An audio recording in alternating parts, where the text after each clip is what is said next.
Oh mwana ya Bukafa, oyebi ke ekomama na Coran ke okoki kozwa héritage ya papa na yo. Kasi pona nini bopesi nga héritage ya papa na nga te? Nzambe alobi Salomo azwaka pe héritage ya papa na ye David. Ekomami na Coran, Jean-Baptiste, fils ya Zakaria, alobaka na Nzambe pesanga mwana oyo akozwa héritage na ngai. Pe Nzambe alobi mwana ya mobali azwa héritage na valeur ya bana basi mibali. Nzambe alobi soki mowei atiki testament a faveur ya papa na ye na mama na ye na baproche na ye, esengeli kotosa yango mpona ezaleli ya bandimi. Sikoyo nga nakoki kozwa héritage ya papa na nga te?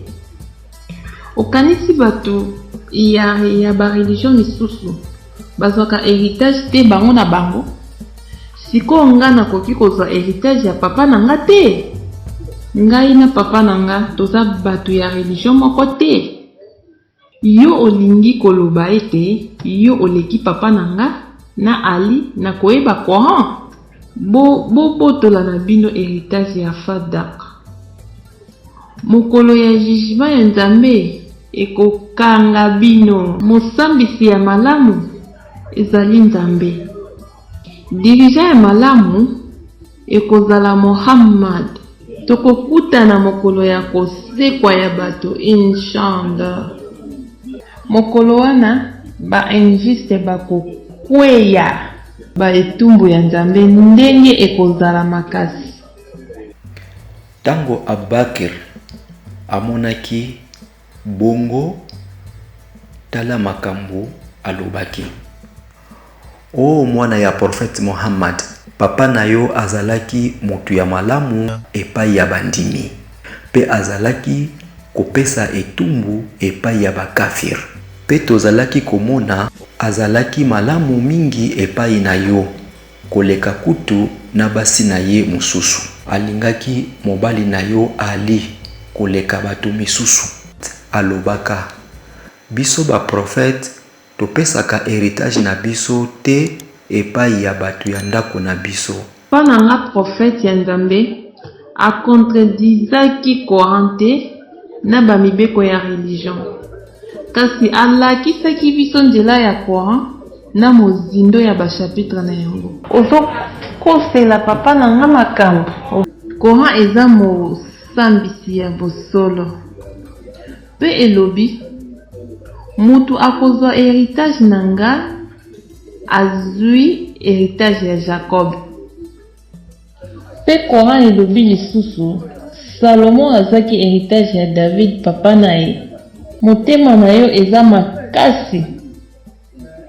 Tika nazala na patience pe nasenga sekoyo ya Nzambe contre makambo ozoloba. Boyoka ndenge ba Ansar, bato ya Medine oyo bayebaki Coran malamu te ndenge bazalaki koloba ke tokopesa Fatima héritage ya papa na ete ya Fadak. Tokopesa yango te, ezali pona biso ba musulman. التفتت إلى الناس وقالت عليها السلام يا معاشر المسلمين.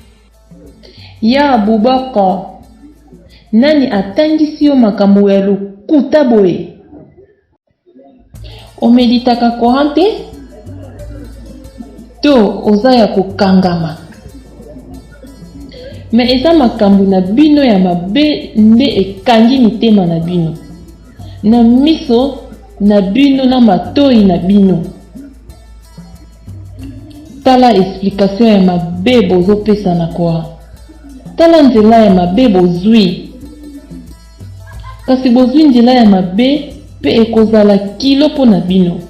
Pe conséquence na yango eza mabe makasi. Tango miso ekofungwama nde bokoyeba.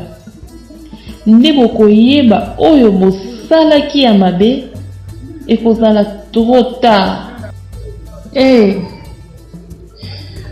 Malgré explication claire pe ya mozindo Fatima apesaki bango, baboyaki kopesa ye héritage ya Fadak. Fatima azongaki na ye na ndako na ye. Mawa na pasi